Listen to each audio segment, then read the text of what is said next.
Hi, I'm Tanya, and today I'm going to teach you a little bit about how to make good decisions. We all want to be perfect. We all want to never make a mistake. Isn't that right? Especially if we're believers in the Lord Jesus Christ. We are supposed to be sensitive to and led by and governed by the Spirit of God. And we are, because we have the desire to please Him. We have the desire to be perfect, which actually in the Bible means mature and complete. The only perfect one is Jesus. However, the more we yield to Him, the more mature and complete, perfect we can become. So, here's the quick thing I want you to remember. Proverbs 3, 5, and 6. It says, "Trust in the Lord with all your heart.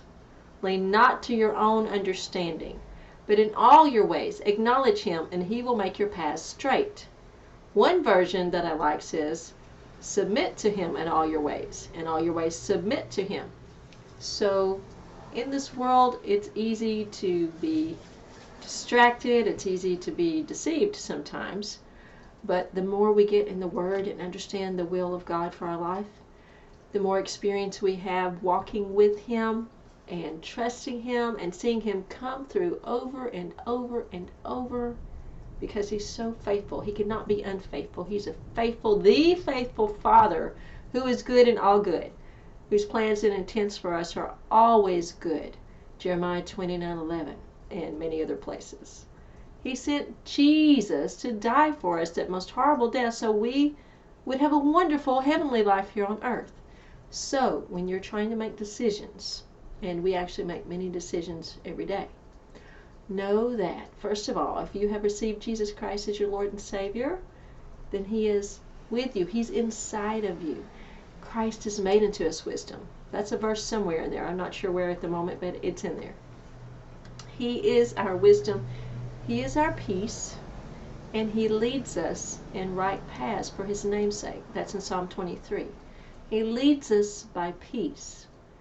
If you don't have peace about something, then it may be that the Lord's leading you into a decision to do something that's new to you, that's foreign, that you don't have experience in, that maybe you didn't even thought you liked. But the Lord has a way of changing our desires. Ask me how I know. And He is faithful. He knows the plans He has for us, and they are good and all good. The wonderful Ephesians 2:10 plan is what He has for us. And He wants to do the Ephesians 3:20 plan, exceedingly abundantly above all that we can ask or think or imagine. So remember, as I'm preaching to you, I'm preaching to myself. How do we trust God? First of all, you can remember that it's Him that gives you every breath. He gives you every breath. And it's by His word of power that He upholds the world and everything. He created us, He formed us, He gave us breath. He is the one that, because of His power and wisdom and faithfulness and goodness and mercy and grace, sustains us every moment and has worked the evil that has been in our lives for good. Genesis 50:20. He is so faithful. He loves you. He's for you. So one of the ways you can trust Him is to remember, first of all, He gives you every breath, and second, to remember how good He's been to you. We won't know till heaven, if we know then, how much the Lord has spared us from our own dumb decisions, yes, our own hard-headedness and stubbornness, but also the plans of the enemy, the destroyer, who would love to destroy every human on the planet right now, and would have if he could have, but he can't. Glory to God. That's another sermon. Don't get me started. But the blood of the Lamb covers us as believers. Praise God. That's another thing you can do. Number 3, plead the blood of the Lamb around your mind. Number 4, ask the Lord for wisdom and ask Him to help you listen and recognize when He's speaking to you. Usually we know what to do inside because we have, as our pastor says, the knower inside of us. Sometimes we just don't want to do it in our flesh because it seems too scary, costs too much money, we don't know all the details about it, something like that. We've not done it before. We've not known anybody that's done it before. Whatever the excuse is, God can overcome all of those. And He wants to lead us to our best self. I tell you what, I've done some really many things in my life that seem like really scary steps. But here I am. And life just gets better every moment. And almost always, my regrets have been when I didn't take a step the Lord was telling me to take.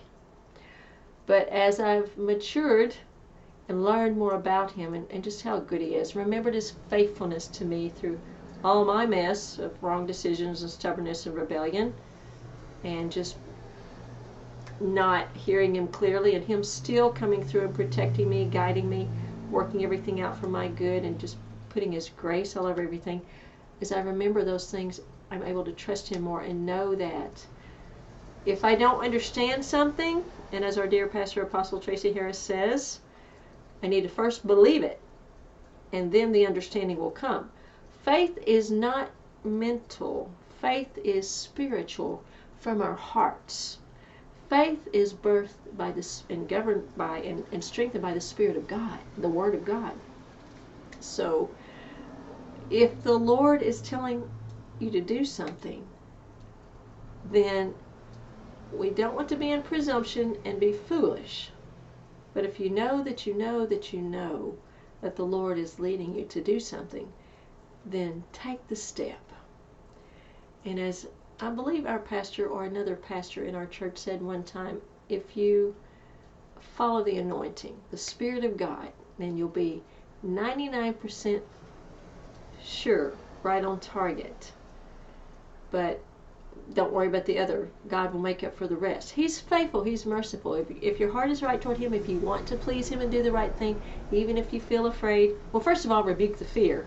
We have to learn to do that. God did not give us the spirit of fear, but power, love, and a sound mind, and excitement at His wonderful plan. Rebuke the fear and say, Lord, strengthen me to take a step. And sometimes He's told me that through the years. Only be bold and very courageous, like He told Joshua. That doesn't mean we're going into a whole new land, but it is a new season, as the Lord has told me a couple of times lately. It's a new season. Don't look back. So that's what, number 5 or number 6 in this short sermon? Don't look back. I've had a bad tendency in the past to do that, but that's in the past. So I'm asking the Lord to help me focus on the wonderful present and the glorious future more than ever, so He can help you too.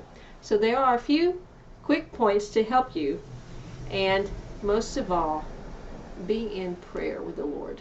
Be in the Word of God. Be in the house of God. Be praising and worshiping the Lord. Be thanking the Lord. If you just look around and think about things for just a few minutes, you'll have more things to be thankful to the Lord about than you could ever finish thanking Him about. And He's giving us more blessings every day. So may that encourage you. And remember, Proverbs 3, 5, and 6 from the living Word of God. Trust in the Lord, not in yourself, not in other people, not in circumstance, not in money, not in jobs, not in looks, not in relationships. Trust in the Lord. He's got your back, as He told me a few years ago. He also told me, you never have to be afraid, for I'm always with you. And He is with us always when we receive Jesus. Trust in the Lord with all your heart. If you think you're only giving God half your heart, ask Him to help you with that. He will. He will help you with everything. Trust in the Lord with all your heart. So talking to me too. Tonja, trust in the Lord with all your heart. Lean not to your own understanding, which means don't try to figure it out with your head. Ask the Lord for His wisdom. He does use our brains, our intellects, our skills, our knowledge, our experience, our education. But first of all, He wants to guide us by His Spirit. And we know in our hearts. If you don't know and you think you have confusion, first of all, bind confusion in the name of Jesus and say, Lord, I thank you I have your Spirit in me. That's giving me clarity. Actually, He's coming up with from inside of you, giving you clarity, clear understanding. Wait on Him. Sometimes it may take a few days. Sometimes you need to fast and pray. Worship. Maybe counsel with another godly person that you know walks with the Lord every day and is walking a holy life. So the Lord will guide you in that too. Trust in the Lord with all your heart. Lean not to your own understanding, but acknowledge God in all your ways. Thank Him. Be aware of His presence. Know He's with you. Know He's helping you. Know He wants to help you. Tell Him you don't want to be deceived. Acknowledge Him in all your ways, and He will direct your paths. He will make the way clear to you. For the Spirit of truth leads you to all truth. So go for it. Rest and relax and rejoice in the Lord. And often as He helps me know and remember when I see a hawk soaring just calmly in the sky, everything's well, all is well, He reminds me we have the victory, and victory rests with the Lord. Most of all, rest, stay in peace, ask Him to help you here, and He will. Go for it. Have a great Zoe life.